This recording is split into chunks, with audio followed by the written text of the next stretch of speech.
Josh Shikoff. And I'm Jason Schwartz. This is our growth strategy for our crowd. So just a little bit of background about our crowd, a venture capital firm that's really become synonymous with the startup scene in Israel. It was started by an Israeli venture capitalist and a South African financier.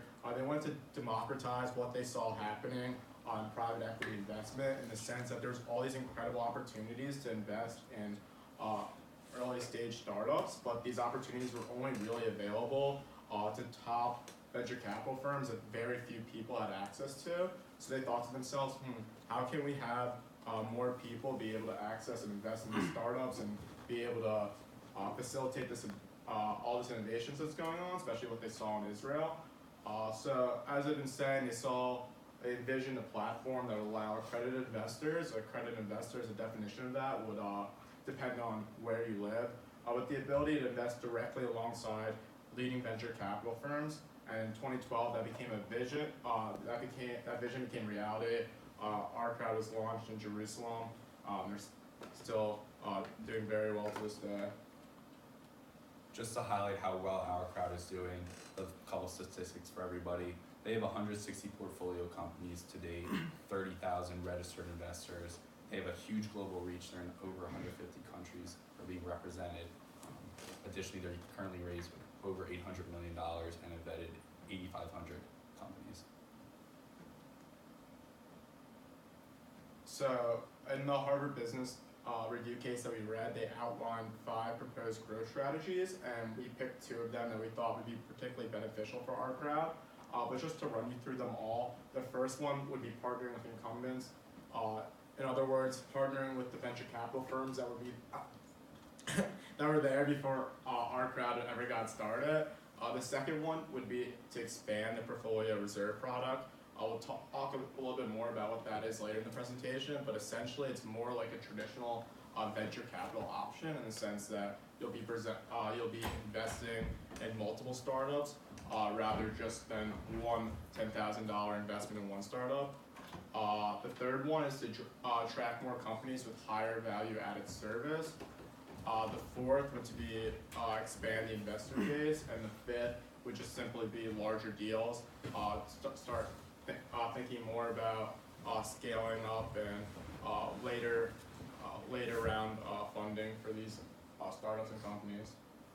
So as Jason mentioned, our first recommendation is to expand the portfolio reserve product through socially responsible investing that we feel our crowd is definitely lacking in today's age.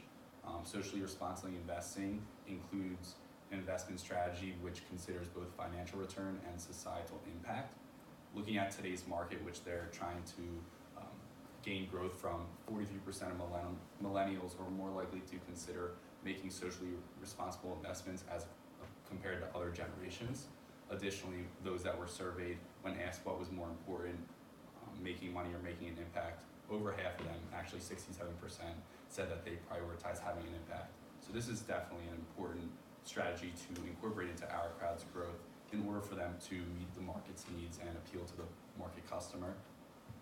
The way we would implement this is advising our crowd to launch 3 separate funds to better attract socially responsible investors and to better engage our newly acquired young professionals. These 3 funds would highlight startups that are female founded, aimed at combating climate change, and also focused on improving the lives of 1.3 billion individuals across the world living in extreme poverty. So creating funds with startups surrounding these issues would definitely help to attract more investors, especially those millennials that are our current market for our crowd. So traditionally in the United States, an accredited investor would be considered someone who makes over $200,000 a year or has a net worth of $1 billion. So that's a very tough audience in the sense when you're already making that much money or a net worth of that much.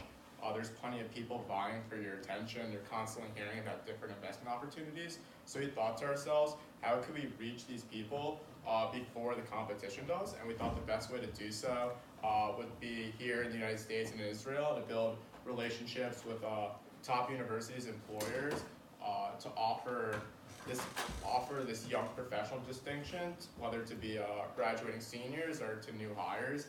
So essentially, you'd have the distinction of being a young professional on the platform, What that means is you'd be able to make a minimum investment of $2,000 rather than $10,000. We think this would be a really great opportunity for our crowd to be able to expand their investor base.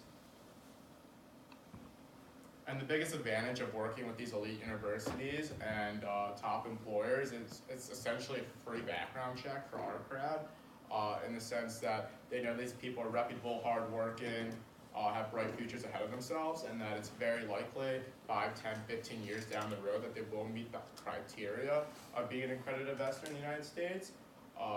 As it said on the last slide, the Jobs Act in 2012, the regulations have just been loosened on what an accredited investor means and what it doesn't mean. So we think this is very much a possibility to be able to partner with different companies, different universities, so individuals have the opportunity to learn and use our crowd starting at 21, 22 years of age. So by the time they are 30, 31, really ready to invest, maybe it's $10,000, $100,000, that they'll already know about our crowd and know what a great platform it is. So, yeah, any questions you guys have? Yeah. How do you recommend our crowd goes about navigating regulations in DC? Yeah, I think it's definitely going to be difficult. It won't be easy, but I think they are able to do it. The first thing is I think they need to be there. I think they definitely need an office there. I don't think it's enough to just go with a third party, like a government affairs or just a lobbyist. I think you need to be there, building relationships, understanding the Jobs Act and the effect of that. Another advantage of having an office in DC, although it would be initially expensive, it would be enticing for other venture capital firms who want to work with us. The regulations, since VC, especially crowdfunding, it's relatively new. Regulations and whatnot is really haven't caught up. So if we're able to set up an office in DC and really understand the laws and regulations surrounding this issue, and perhaps more importantly, build relationships with the people there, with the people that are drafting this kind of legislation, I think that would be really powerful for our crowd.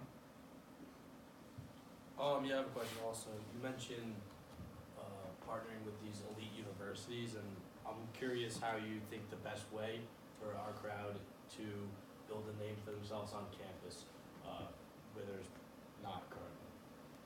Definitely, yeah. So, of course, with an unfamiliar company, one of the struggles is finding a way to get that brand out to the students and into their heads. So I think a good way to do this would be through a brand ambassador program where we recruit students at particular universities, and it would be their role to spread our crowd's name to students on campus through giveaways, social media, and campus events such as movie nights or socials to really make students aware of our crowd and what they do. Anything else for us? Perfect. All right, thanks guys. Thanks. Appreciate it.